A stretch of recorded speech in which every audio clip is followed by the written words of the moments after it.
يا أيها الذين آمنوا توبوا إلى الله توبوا إلى الله توبوا إلى الله توبة نصوحا. Semua yang kita lakukan dalam roda kehidupan di muka bumi, dalam keseharian kita, bangun pagi, kemudian kita mulai aktivitas seperti biasa teman-teman lakukan, tiba waktu siang juga kita break, kemudian kita makan siang, sholat, aktivitas umumnya, sampai sore, kemudian kita pulang ke rumah, mulai kita beraktivitas di rumah juga bersama keluarga sampai malam istirahat. Besok begitu lagi, lusa begitu lagi. Tapi perlu diketahui, semua ini akan ada akhirnya. Bukan pensiun dunia, tapi datangnya ajal pada setiap orang di antara kita. Tidak ada orang yang kekal di muka bumi ini teman-teman sekalian. Para nabi-nabi pun meninggal dunia. Saya bukan sedang menakut-nakuti tapi mengingatkan. Kalau akan ada satu hari nanti, 1 jam atau 1 detik di mana kita akan menghembuskan nafas terakhir kita. Dan Allah subhanahu wa ta'ala berfirman dalam Al-Quran, فَإِذَا جَاءَ أَجَلُهُمْ لَا يَسْتَأْخِرُونَ سَاعَةً وَلَا يَسْتَقْدِمُونَ. Kalau ajal mereka telah datang, maka tidak akan diterlambatkan saat atau dimajukan sesaat. Di detik itu, di tempat itu, kita akan meninggal dunia. Mau sakit, mau sehat, mau kaya, mau miskin, mau program-program hidupnya sudah berjalan atau ada yang belum terpenuhi, tetap akan meninggal pada saat itu. Kita mau atau tidak mau. Dan kata Nabi SAW dalam sebuah hadis yang sahih, kalau Allah ingin merenggut nyawa seorang hamba di sebuah tempat, Allah akan buat dia punya hajat di tempat itu. Maka di sana Allah akan wafatkan dia. Terlalu banyak, jutaan, mungkin miliaran manusia sebelum kita yang sudah wafat. Teman-teman sekalian, apa yang saya baru sampaikan tadi bahwasanya kita mengejar prestasi dunia, kita usahakan selalu hubungkan dengan niat yang baik. Perbuatan mubah dalam Islam boleh berubah menjadi sunnah di saat Bapak Ibu mengatur niatnya. Syekh Abu Bakar Jazair rahimahullah, seorang ulama yang mengajar lebih dari 40 tahun di Masjid Nabawi. Beliau punya karya tulis cukup banyak, sudah meninggal. Beliau mengatakan amal-amal mubah, perbuatan-perbuatan mubah yang duniawi bisa diubah menjadi sunnah kalau orang niatnya ya karena Allah Subhanahu wa taala. Contoh misal, makan dan minum mubah. Anda boleh makan selama halal. Lapar makan silakan, selama tidak haram itu. Tetapi itu mubah saja. Mubah apa definisinya? Dilakukan, dinikmati, boleh, ditinggalkan tidak berdosa. Semuanya boleh saja. Dinikmati boleh, ditinggalkan juga tidak masalah. Itu mubah. Tapi Anda bisa mengubahnya menjadi sunnah. Sunnah itu apa? Dikerjakan dan dinikmati dapat pahala, ditinggalkan tidak berdosa. Ya, hati bisa berubah. Nah, makan dan minum bisa Bapak Ibu ubah dengan niatnya. Kalau saya makan dan minum karena ingin memberikan hak tubuh. Karena Allah sebagai pencipta memberikan sinyal lapar dan sinyal haus berarti tubuhmu sedang butuh nutrisi dan cairan. Kapan kita niatkan itu saja. Mengalihkan niat kita dari hal yang mubah. Hanya sekedar menghilangkan lapar dan haus atau dahaga.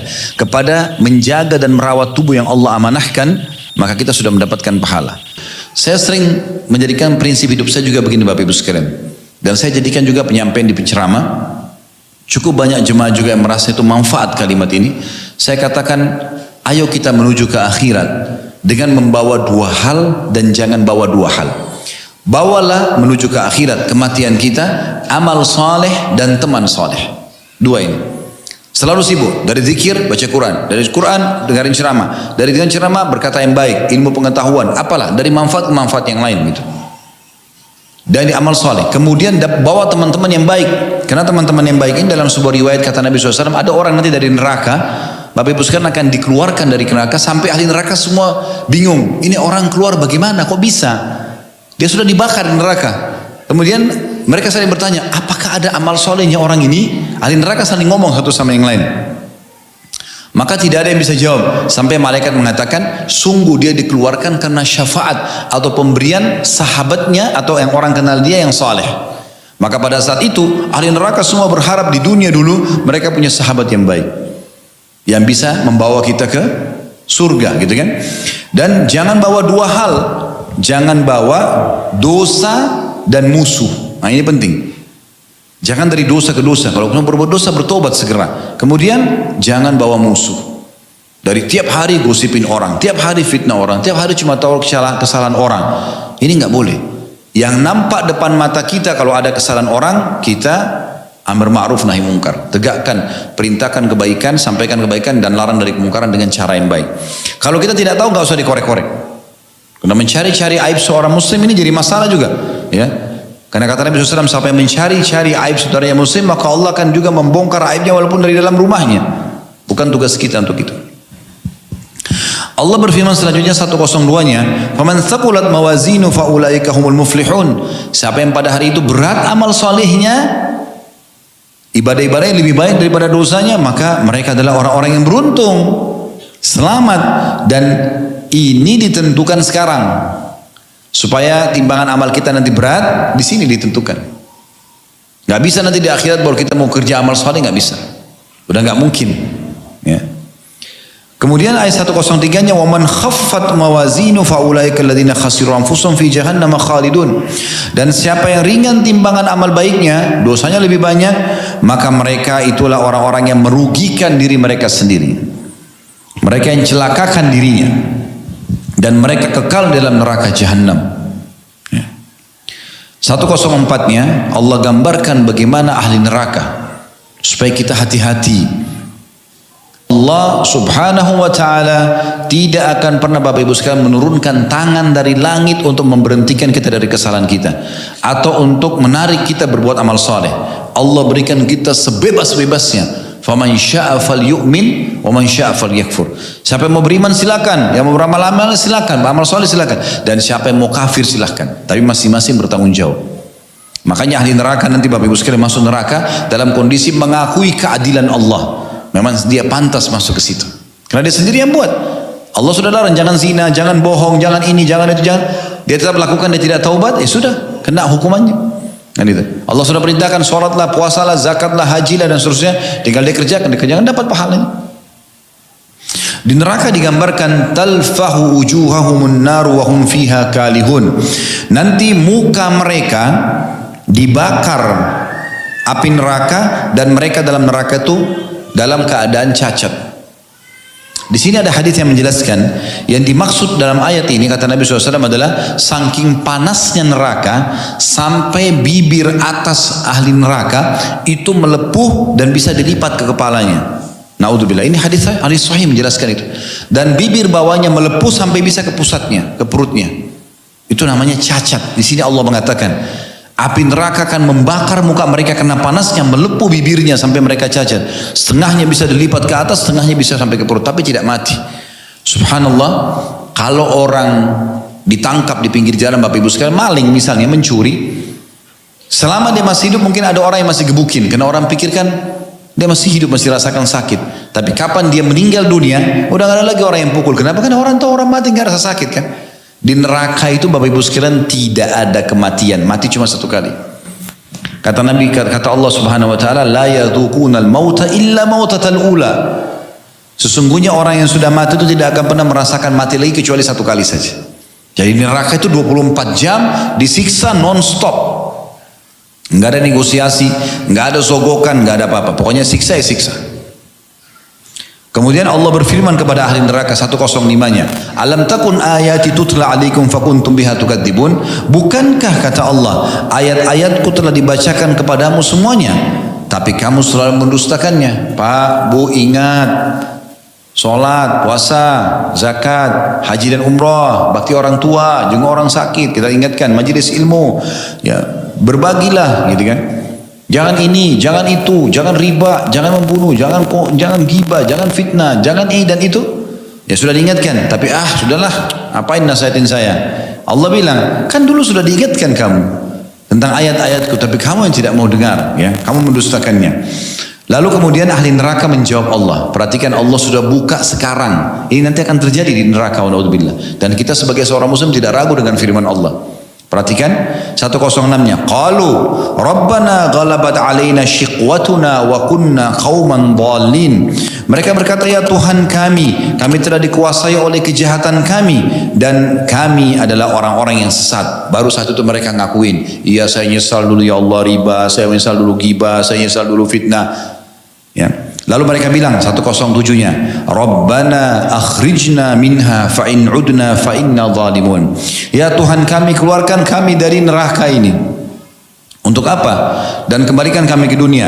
Maka jika kami kembali lagi dalam dosa, dalam kekafiran, maka sesungguhnya kami termasuk orang-orang zalim. Di saat itu mereka baru tahu, baru lihat. Kan kita tidak perlu Bapak Ibu sekalian lihat dulu, celaka dulu, baru mau taubat, jangan. Kita sudah tahu nih kalau kita balap-balapan, ugal-ugalan, jalan licin jatuh, bisa patah kaki, bisa pecah kepalanya. Kenapa dicoba? Neraka itu bukan untuk dicoba. Allah sampaikan siksanya untuk kita jauhi. 108-nya ini unik sekali. Saya akan bacakan nanti hadis tentang ini ya. Allah berfirman pada saat mereka bilang, ya Allah kembalikan kami ke dunia. Kalau kami kembali lagi pada kekafiran, pada maksiat, maka kami orang zalim. Allah mengatakan, qala khsa'u fiha wa la tukallimun. Ini firman Allah, Bapak Ibu demi Allah nanti akan didengar oleh ahli neraka. Tidak ada kebohongan dalam masalah ini. Tidak ada keraguan. Allah mengatakan, tinggallah dengan hina di dalamnya dan jangan pernah kamu berbicara dengan aku. Subhanallah, ada sebuah hadis merincikan tafsir makna ayat ini. Bunyinya begini.